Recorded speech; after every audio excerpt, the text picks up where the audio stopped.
안녕하세요. 공인중개사 라이크 부동산입니다. 오랜만에 세법 시간이 찾아왔습니다. 이 정보를 여러분들께 알려드리면서 굉장히 마음이 답답해지는 상황이 안타깝습니다. 무슨 내용인지 보도록 하겠습니다. 양도세 관련해서 여러분들께서 꼭 아셔야 하는 부분 준비했습니다. 바로 보시죠. 2023년 다주택 안 팔면 양도세 폭탄 맞는다. 이게 무슨 말일까요? 자, 1주택자 된 시점부터 장기보유 특별공제 혜택을 적용하겠다. 다주택자 과세 강화를 하겠다. 이게 참 여러분들께서 잘 모르실 수도 있는데 2021년 1월 1일 이후로는 만약에 여러분들이 2주택자였습니다. 근데 1월 1일 이후로는 만약에 1주택을 매도하고 나서 최종 1주택이 되고 난 이후에 2년 보유, 2년 거주를 해야지 비과세 혜택을 받을 수 있는 겁니다. 9억 이하에 대해서 말이죠. 근데 뭐 비규제 지역은 거주가 필요 없겠죠. 근데 이러한 부분 측면에 있어서 그래도 그 전부터 오랫동안 가지고 있었던 분들 같은 경우에는 10년 최대 80% 장기 보유 특별 공제를 그대로 유지를 해줬습니다. 근데 10년을 거주를 했지만 최종 1주택이 된 이후로 2년을 채우지 못하시는 분들은 이러한 혜택을 사실상 받지 못하게 된다라는 뜻인 겁니다. 어마무시한 거죠. 예를 들어서 여러분들이 9억을 초과하는 부분에 대해서 만약에 10억이었다. 그러면은 장기 보유 특별 공제를 받으면 8억을 공제를 받아서 2억에 대한 세율을 계산을 해서 세금을 냈는데 이 10억에 대한 거를 그대로 적용을 세율로 한다는 뜻인 겁니다. 마지막 1주택을 늦게 팔았다는 이유만으로 말이죠. 10년 동안 가지고 있었음에도 불구하고 말이죠. 이게 말이나 되는 건지 저는 솔직히 잘 모르겠습니다. 8월에서 추진을 한다고 하는데 이게 과연 밀어붙일 내용이 맞는지 잘 모르겠네요. 기사를 한번 보면서 이야기해 보도록 하겠습니다. 2023년부터 다주택자가 주택을 처분하고 1주택자가 되는 시점부터 보유 및 거주 기간을 기산해 양도소득세 장기보유 특별공제를 적용받게 된다. 이게 제가 서두에서 말씀드린 부분입니다. 최종 1주택자로 된 시점 이후로 이야기를 말하는 거죠. 그래서 이게 양도세를 계산할 때 굉장히 중요했던 게 최근에 청약 상담을 하시면서도 주택을 매도하고 청약을 준비하는 시점에 있어서 그냥 단순히 팔고선 이렇게 청약을 준비해야겠다 이렇게 생각을 하시는 분들도 간혹 있는 것 같습니다. 이거는 근데 그렇게 생각할 수도 있지만 이렇게 세금적으로 만약에 지금 주택을 팔고 2년이라는 시점을 거치지 않은 상태에서 매도를 하거나 그랬었을 때는 굉장히 세금에 대한 부담이 많을 수 있는 부분인 겁니다. 이거는 근데 당연히 누구나 모를 수밖에 없어요. 내용도 굉장히 어렵기 때문에. 그래서 여러분들이 혹시라도 집을 매도하거나 이런 분들이라면 가능하면 상담을 꼭 받으신 후에 정리를 하는 것을 추천을 드리고 싶습니다. 상담료 뭐 해봤자 얼마 안 되잖아요. 왜냐면은 매도했을 때 뭐 몇천만 원, 뭐 많게는 몇 억이 왔다 갔다 하는 상황에서 그거를 굳이 아끼셔야 되나? 라는 생각이 저는 좀 개인적인 생각입니다. 앞으로는 그래서 다주택자로 있었던 기간에 대해서 보유 및 거주 기간을 인정을 하지 않겠다라는 거죠. 새롭게 기산을 한다는 거는 어쨌든 2주택으로 유지하고 있었던 기간은 1세대 1주택에 대해서 혜택을 줬었던 장기보유 특별공제를 해주지 않는다라는 뜻이기 때문이죠. 그래서 더불어민주당 의원이 뭐 대표로 소득세 개정안을 2023년부터 최종 1주택자 양도소득세 장기보유 특별공제를 최종 1주택자가 된 날부터 기산하기로 했다라는 부분이 이런 충격적인 기사의 내용입니다. 그래서 원래는 이제 보유 및 거주 기간은 어쨌든 취득하는 시점, 실제로 여러분들이 등기나 잔금 치른 시점 중에서 빠른 시점을 기준으로 하는 거죠. 그렇게 해서 최대 10년 보유 10년 거주를 하면은 장특공 80%를 받을 수 있었는데 이게 이제 국회가 통과가 된다고 하면은 다시 새롭게 기산을 하는 겁니다. 최종 1주택이 된 이후로 2년 보유 2년 거주처럼 이 시점을 기준으로 장특공도 같이 적용을 한다는 거죠. 그래서 장기보유 특별공제는 최소한 3년 이상이 되어야 합니다. 그렇다라는 거는 장기보유 특별공제를 거의 받지 못할 수도 있는 거예요. 마지막 1주택자로 된 시점 이후로 3년이 지나지 않으면요. 근데 장기보유 특별공제는 또 2년을 거주해야지 혜택을 받을 수 있는 부분이라서 어쨌든 2년 거주하신 분들은 뭐 8%를 할 수 있기는 합니다. 근데 뭐 이거는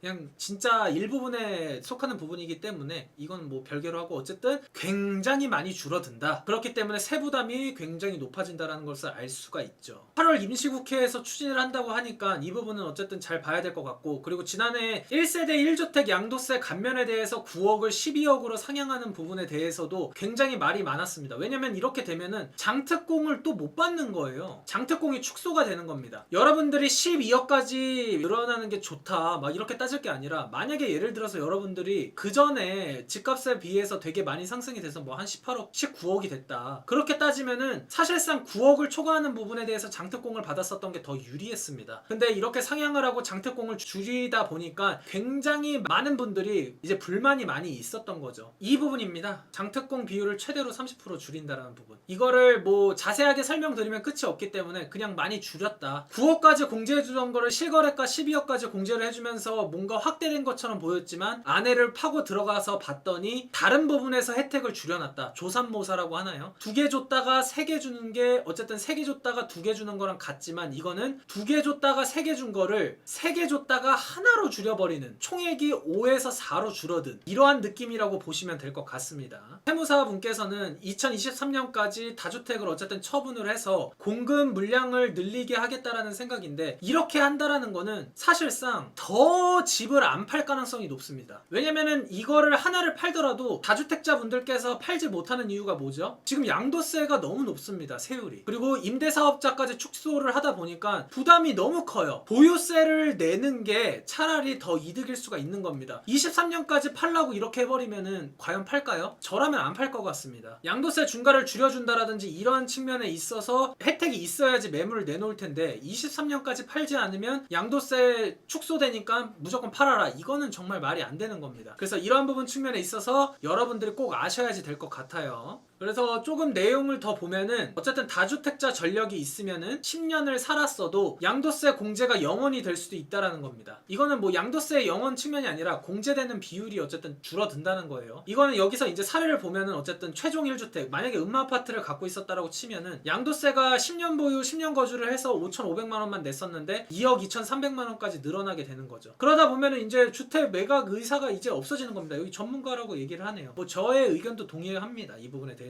그리고 장기보유 특별공제는 여러분들이 잘 모르시겠지만, 이 부분은 어떤 내용이냐면, 자, 장특공이 원래 2020년에는 어떻게 됐었냐면 2년 거주를 해야지 최대 80% 할 수 있었습니다. 근데 2019년도에는 그냥 보유만 했었어도 장기보유 특별공제를 80%까지 할 수 있었습니다. 그러니까 2년 거주에 대한 부분이 적용이 됐던 거죠. 근데 2023년부터는 어떻게 해요? 최종 1주택이 된 시점 이후로 새롭게 기산을 한다. 그때부터 10년 보유 10년 거주를 해야지 80%를 해주겠다라는 뜻입니다. 이거는 정말 말이 안 되는 거죠. 어쨌든 뭐 내용이 세부적으로는 조금 변할 수도 있습니다. 이 시점 이후로 취득하는 주택에 대해서 적용을 하겠다라든지, 뭐 그 전까지는 10년 보유 10년 거주를 했었을 때 80% 하는 거를 적용을 해주겠다라든지, 뭐 이런 식으로 좀 바뀔 수도 있지만, 어쨌든 그 이후에 취득하는 사람들도 분명히 많을 텐데 굉장히 불리할 수 있다라는 것을 알 수가 있는 거죠. 한 가지 예를 들어보죠. 2011년도 A씨는 일산에 단독주택 거주하는 동시에 전세를 주고 자녀 교육을 위해서 대치동 음마아파트로 이사를 했다고 합니다. 그래서 그때 8억 5천 주고 매입을 하고 2주택자가 됐고, 현재 10년 넘게 실거주하면서 24억 원으로 크게 올랐다고 하는데, 이게 중요한 거는 지금 시점에 있어서 마지막 주택을 이렇게 된다라고 하면은 사실상 어떻게 처분을 해야 될지 굉장히 고민이 많아질 수밖에 없는 겁니다. 뭐 방법은 여기 단독주택을 매도하고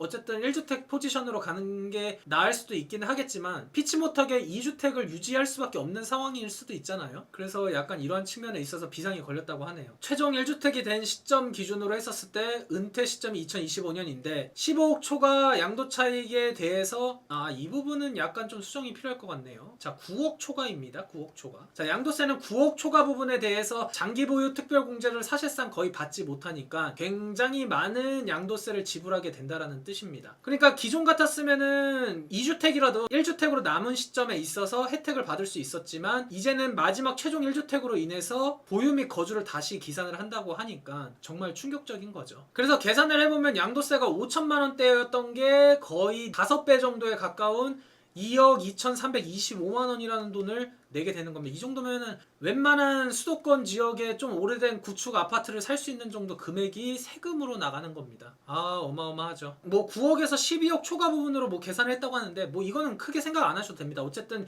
금액이 이만큼 많이 늘어났다는 거죠. 굉장히 다주택자라는 이유만으로 세금에 대한 부담을 높였다라는 게 그 부분이 어쨌든 이번 내용에 대한 핵심입니다. 그래서 여기 보면은 어쨌든 2023년 이후로는 극심한 매물 잠김 효과를 불러일으킬 수 있다라는 게 우려 섞이게 나오고 있다라는데, 이 부분은 근데 저도 어느 정도 좀 걱정이 됩니다. 만약에 공급을 2023년도까지 많이 할 수 있다라고 하면 솔직히 이런 건 걱정이 없습니다. 왜냐면 저절로 내놓게 되어 있어요. 왜냐면은 오래 가지고 있을수록 세금 부담은 커지고 집값은 떨어지는데 누가 가지고 있겠습니까? 근데 공급을 안 하면서 이렇게만 한다고 하면은 이게 반대로 집값이 떨어지는 것보다 유지는 할 수 있어요. 그렇다라는 거는 보유세 부담 때문에 뭐 월세라든지 이런 측면으로 돌아설 가능성이 높아요. 그러면 결국에 부담되는 거는 무주택자분들이 굉장히 고통받을 수가 있는 거예요. 그래서 여기서 볼 수 있다시피 어쨌든 내 집 마련에 대한 1주택 포지션은 제가 그래서 항상 말씀드리지만 이게 지금 청약을 하든 어쨌든 간에 여러분들이 가능한 범위 내에서 빠르게 준비를 하는 게 훨씬 낫다. 조금 더 좋은 입지, 좋은 청약 당첨되려고 시간을 보내는 것보다 이러한 측면이 더 이득이 많이 될 수 있다라는 측면을 항상 강조해 드리는 거예요. 그래서 뉴스를 보더라도 이대로 나오는 거기 때문에 여러분들이 꼭 잘 아셨으면 좋겠습니다. 아랫부분은 어쨌든 제가 서두에서 말씀드린 대로 뭐 기존에는 2년 보유만 했었지만 2년 거주를 해야 되고 10년 보유, 10년 거주로 나누면서 보유만 하고 있었던 사람은 혜택을 거의 절반으로 줄여버리고 거의 이러한 이야기입니다. 어쨌든 이러한 측면에 있어서 지금 무주택이신 분들은 상관이 없다라고 생각할 수도 있지만, 하지만 나중에 여러분들이 1주택만을 가지고선 평생 그 한 주택을 위해서 대출금을 갚고 이렇게 살아왔다고 친다고 하면은 이거는 너무 큰 부담이 될 수 있습니다, 여러분들. 그러니까 이러한 부분들도 꼭 잘 기억을 하셨으면 좋겠고, 잘 모르는 부분들은 전문가 상담을 받으면 됩니다. 그렇기 때문에 여러분들 걱정하실 필요가 없고, 이러한 세법이 변화되는 거에 대해서도 여러분들이 관심을 가질 필요가 있다. 특히나 다주택자이신 분들은 더더욱 관심을 많이 가져야지 된다라는 부분을 오늘 내용을 통해서 알려드렸습니다. 라이크 부동산에서는 유료 상담을 진행하고 있습니다. 청약과 세법 위주로 진행을 하고 있고요. 상담 신청 방법은 카카오톡 아이디 추가해서 영자 버튼 누른 후 라이크 부동산 치신 다음에 요청을 하시면 됩니다. 끝으로 나가시기 전에 구독과 좋아요, 알림 설정 부탁해요.